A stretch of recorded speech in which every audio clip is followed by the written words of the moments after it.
About the interests of rural Ozarks, rural people in general in Missouri. Do you think that the way things are set up, that they get a fair shake in the legislature? Yes, I do. I think that we probably outweigh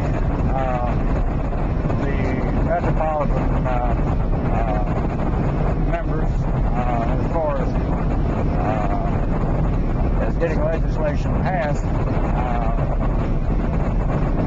The Senate is more rural than the House,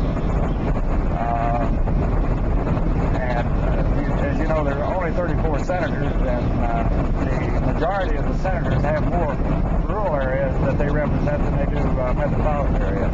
And some of the legislation that goes through the House dies in the Senate because of that. And I know I lost some votes in the House that I was really frightened that would pass the Senate, but the Senate killed those bills.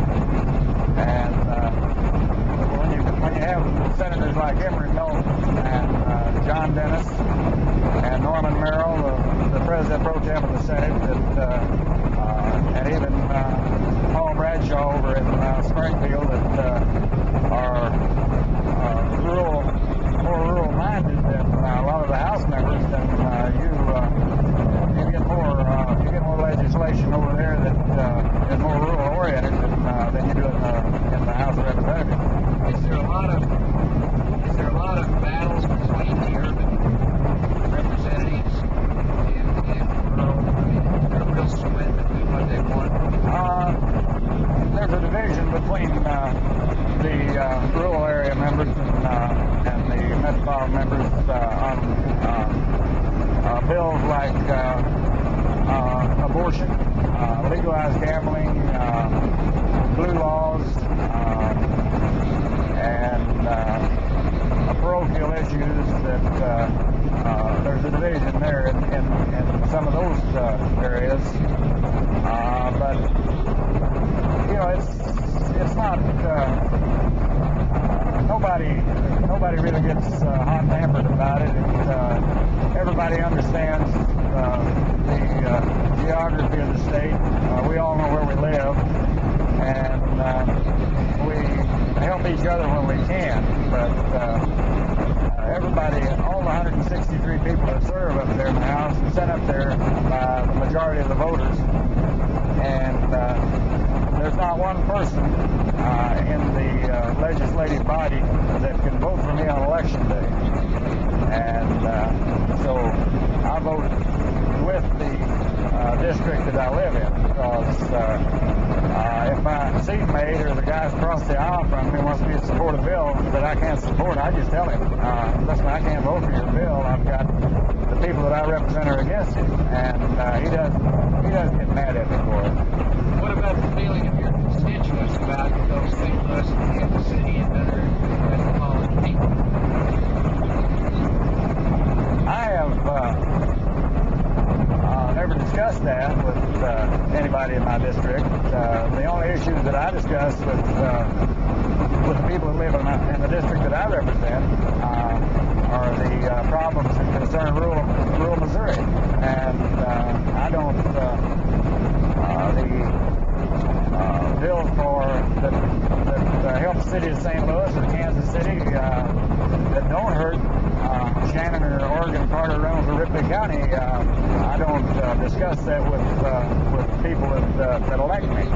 What is a typical way somebody might approach you, and what might they be asking for, or how would they make their opinions felt? Well,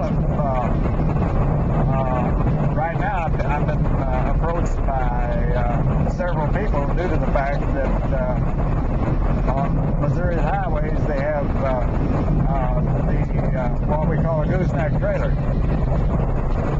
and they pull these trailers, by pickups. There's a bill being brought up in the legislature this session, I understand, that would require that anybody that pulls this type of trailer would have to have dual wheels on his pickup. And a farmer that has an $8,000 pickup out here with a gooseneck trailer that costs $5,000–$6,000 doesn't want to go for trade pickups to pull his trailer on the highway. So a guy will walk up to me and say, how do you feel about that? Well, I'm going to vote against it. And it's coming into my committee, Transportation Committee, and I'll do my best to kill the bill when it comes to committee.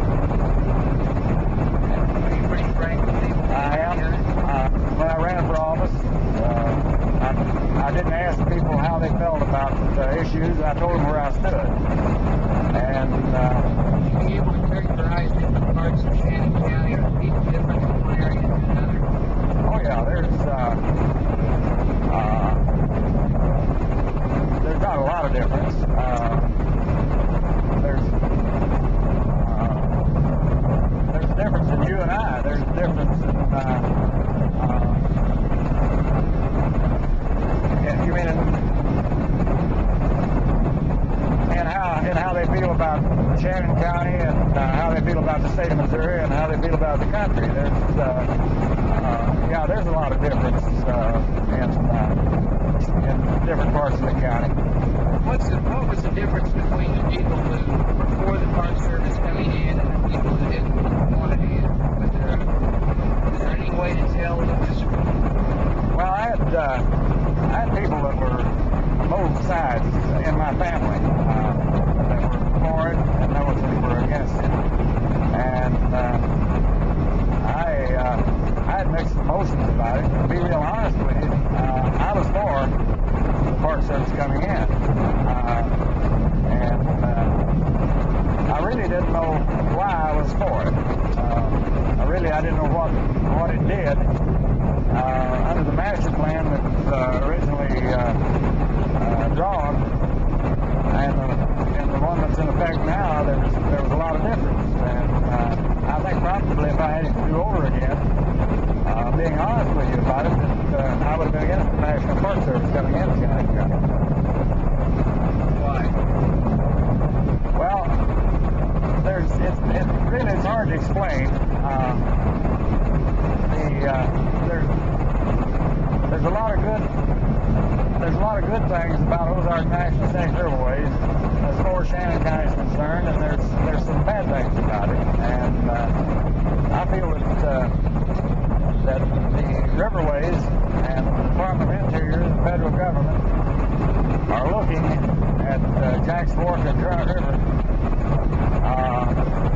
The protection of this river will benefit everybody in the United States 50, 100 years from now. But the people that are paying the price are the citizens that live here, and they're seeing the changes, and some of the changes they see they don't like at all. Some of the policies that are laid down they don't like, but the Department of Interior have to do this to the natives that live here, like myself, in order to preserve Jack's Fork and Trout River for future generations. Is there anything that they could have done different, made it better? Well,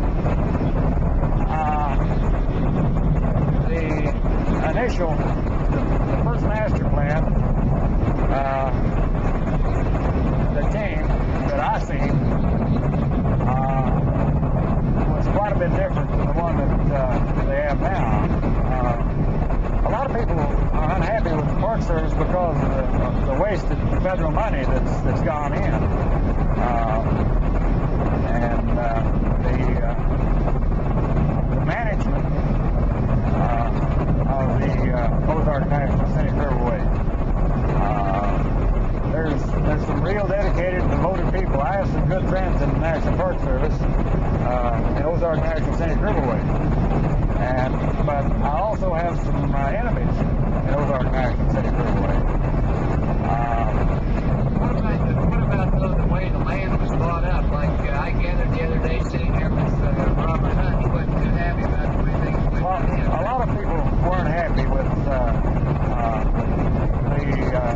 land acquisition. I wasn't happy with it. I wasn't happy with the way that some of the land was appraised. I think probably when the National Park Service bought this land, they had a certain amount of money that they could spend, and some of the appraisers were told, I understand, that they had this much money to spend on this block of land and to keep their appraisals down where they could afford to buy this property. And that wasn't right. It should have been appraised at fair market value, regardless of how much money the government had to spend. And anybody that went to court with the federal government, I'd say 90% of the people that went to court with the federal government, under the power of eminent domain, won. Well, like myself, for instance, my family, we felt like we won at the time in the court case that we had with the federal government. But I would give them their money back today for what we sold, every tract of land we sold.